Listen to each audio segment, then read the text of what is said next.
Okay. Kap mayong adlaw no, luyag naton nga mahibaluan ang ining nga natabo ng insidente kahapon nga adlaw diri sa may barangay Dumulog, Rojas City. Kag bilang ex-kapitan no, ikaw gid ang isa gid sa mga hatag dito sang bulig kag nagpanawag sang bulig agod nga marespondihan ang ining isa ka babayi nga ginapahayag gani na kuryente kahapon nga adlaw. Luyag naton di kap mahibaluan kun ano gid atong natabo kap. Hindi, bali kahapon, ara ko sa ano mo, sa Ruas. May nagtawag sa ako na akong driver na niya, pre, kadto di anay, kay may nakurinti, daw niya, daw critical ang sitwasyon sa puya. Di dali ko puli, way na ako naglakat sa akong panglakaton, kay mo to, kay emergency ko no. Kay way ko no may gabulig mo to, di dali ko pagkapot ko mga 10 minutes siguro. Kung abang ka-drive ko pa kadto sa ila sa Dumulog, katawag ko sa GRMO, pati sa atong kapulisan, sa mga media, na para may bisigar bala kay mabudlay na daan na way gid may mapod man makadto dito mo to nagulagid ko action day na muna nagpanawagid ko sila. Kag pag abot mo kap sa lugar, ano nakita mo sir yato kap? Bali ang kuya naga ano pa ara pa sa sitwasyon na nagabitay pa buhok sa barbed wire. Mo to nag-decide ko bala kon pre pangita amo long no supplies. Sudlan nyo anay gid subong kag katingon nyo anay ang mga pa live na wire na kabit subong kaya bala ko do delikado tada araw magbiter karon sa kuya. Mo to gyud pasaka ko kag ipotod kuya nagdesisyon gyud kuya na ko do nadaan kaya bala kon kabuhi na ginalagas ta mo. Mo to pinautod ko diya sa puno pakadto sa may punta to. Kag mo magisupyak to kay do ka bilog na mo galibot mo. Mo no gingimuan ko anay paagi na makuha tapos pag utod sa to kuha ko man nagiposlok ang buhok sa puya kay pasi may wire pa gid na kuryente bala na hindi ta makulong. Okay. Kag sangging pautod na nimo ang ining live wire kap no, insige dato ginpapanaog na naton ang ining biktima kap. Wala na mo gitandog kay di ta man way mata right na magtandog sa to amo lagi pang uslo ang mga buhok nakasabit siya mga siya sa baybar mo na to imo lang naman. Kag insige nag-abot man bala ang mga ginpangtawgan tato nga mga rescue responders? Oo, hara dayon. May daw mga 10 to 15 minutes, automatic nagalabutan mga nagapati ka mo nagalabutan man. Pero makita ta na gid nga wala na gid sang kabuhi ang amo nga biktima. That's why nga wala na naton ginpili to kun nila abi nga dalon sa ospital. Pag-abot sang kapulisan nato kag sa Jerry mo, daw nakita ko man natong kapulisan daw gingawiran din nila. Amo man ang mga pamulso sang bata. Kag amo man ang Jerry mo, daw nagala man na niya kap hindi man kami ka-decide sinina no. O balakon o hindi ta man doktor na mag-decide sina. Pero nakikita na mong gaob-gaob na ginang puya. Daw nagapalanggit-om na gito kap no? Mo na gid siya. Okay.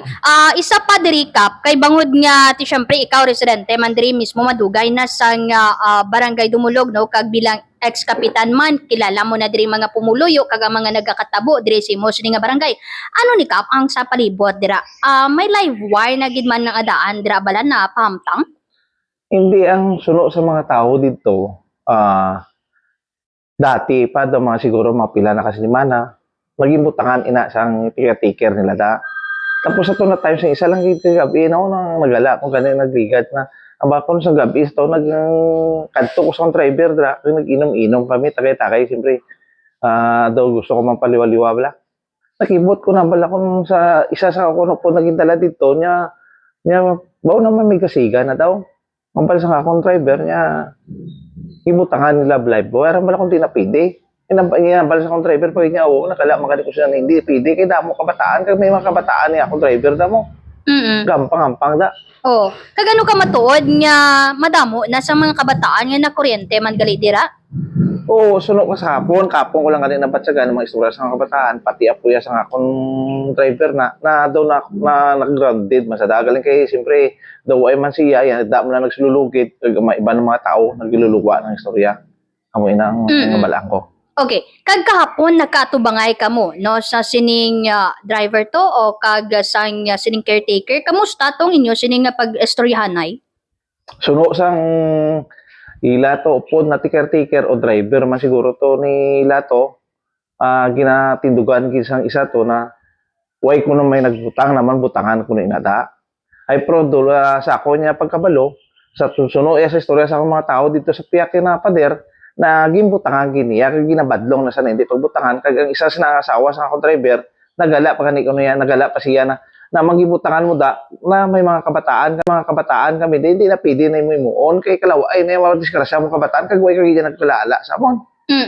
Base sa inyo, sini nga pag-usisa, mga pila ka volts abi ang ining live wire nila to? Ay siguro malamang to 20 gid eh. Amo ginaya nga ka voltage gid kay diretso sa mo. Uli ko na nabalaan ganay pagpasaka na nagabot ang kapulisan na didto gid gali sa main switch yan nakauna gali ang wire. Hindi sa sak lang kundi sa main switch gid ito 20 gid eh. Kung wala gid saka to yang sang kukagawa dato na si Consarabel Artillero kung wala gid lagi pasulod to na mo na updan niyo tong kapulisan para makita kung ano sitwasyon pagbutang nila. So, dito kuya direct kaya sa sa main switch nila sila resort. Ano ka matuod nga madugay na ning ginakawatan amo nang rason nagpahamtang sila sang live wire sila sini nga barbed wire nga kudal? Amo naman nila suno na ala nila. So kung amon to ging busisi ka po ang sulod sang resort daw wala naman unod. Namang butangan nga gid sang subong sa nakakamalatay. Diskrasya ang bata nang babalik nila ng kabuhi. Okay lang kay isay ko mang 3, 4 karon to nag-walking kag sabay da karon niya sing ulupong ko oro nakalamatay to karon nga 4 to yan. May lang kay isa lang. Kaga ining biktima so residente gito yan no sa barangay Banica sir. Oh, suno na may nagalabutan ng mga ginikanan. Ara, confirm ko na taga Manika magit. Kaga sa inyo sini nga ginalantaw ti mga daan ang ining pagbutang bala nila sang sinang live wire nga ina ginadumilian ginaton ina iyakap di bala? Oo, hindi kag wala giterate kag daw hindi kinapwede mo. Pag isa pa wala man warning device. Ano na yung decision niya? Sina kung di pamatay. So, kung ay mga matagambal na pamatay. Pero iyan tani siguro ba ground lang pero isa ka panumdom na tawag lang natabo na kaluluoy ang kabataan, kaluluoy ang puya. Pag may mga ginikanan na halos na putar sa rapa na pagpapaswila kag papadako na amo niya lang na kadali ang kabuhi sa tawo. Kaga magluwas nga daan sa pila ka mga iban lang nga mga pumuluyo naton nga nagapadulong kadamaan gali mga estudyante gid kay sa unhan lang man sa aton sini nga eskwelahan kap. Atubang gid sa eskwelahan sa National High School sa Barangay Dumulog. Ina na accomplishment ina. Bagay gusto ko na matabo na bala mo na ina ng mga banda mga alas 12 gaw guluwaan na sila mo da ng iban may mga balon, may mga kanon sudan. Kakalaon da sa among kamalig, kakalaon da sila bandas to ubang baybay. Kaya do bala mo do manami mo ma-relax ka daw. Siyempre mga kabataan daw komportable bala sa sitwasyon da. Galing kay buhay iti kabalo gali may mga live wire ya di putat.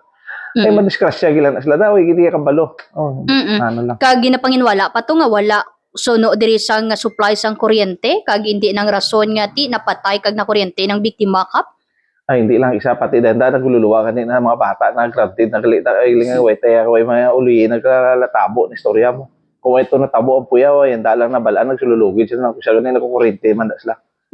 Okay. Kag simo sini nga pag-usisa kap kay madugay ka naman diri no nga naghatag man sang serbisyo kag pumuloyo mismo sang barangay Dumulog madugay na ini kap no abi ang ina man niya nga rest house nila diri. Dugay na way pakuara na. Bala mo sa una pa na mga kapanahunan mo. Iya pa na sa mga ginikanan nila tapos minana nila. Siyempre kaladula banarapan subong. Kag posible ulihin naging butangan sang live wire. Subong lang na ya. Subong lang natabo. Kaysa una open man na da. Okay. Sige. So basi mayara ikaw kap sang pilaman ka mga mahatag nga mensahe sa mga pumuluyo naton particular siguro ti syempre para paandam naman sa aton sini nga mga pumuluyo. Paabot ko lang sa aton na yan, mga ginikanan sa aton sa barangay sa Dumulog. Kung mimo, hindi talang ipagsalig tanan sa kabataan tang ila pang lakaton. Ang lubayan nyo kay subong kita nyo naman ara na may ebidensya. Gawin matag expected mo, ara nakakatabo gaw gulpe gilang. Muna lang ako mapabot sinyo, may yung agasin nyo na tanan.